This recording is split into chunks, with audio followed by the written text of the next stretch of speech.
నువ్వే ఇచ్చిన బిడ్డే దూరమై మోడై మిగిలే ఈ తల్లి పరమేశ.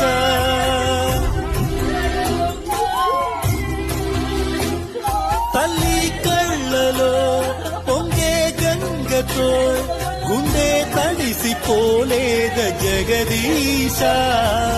ఇటువంటి తల్లి నీకుంటే ఈశా, తెలిసేది నీకు ఈ తల్లి ఘోష. నీ కన్ను అది చూడదా, ఈ కంటి తడియారదా. ఏ నోమునో చిందు ఏ పూజ చేసిందు పరమేశ నీ వరము పొంది మురిసింది ఈ కన్న తల్లి.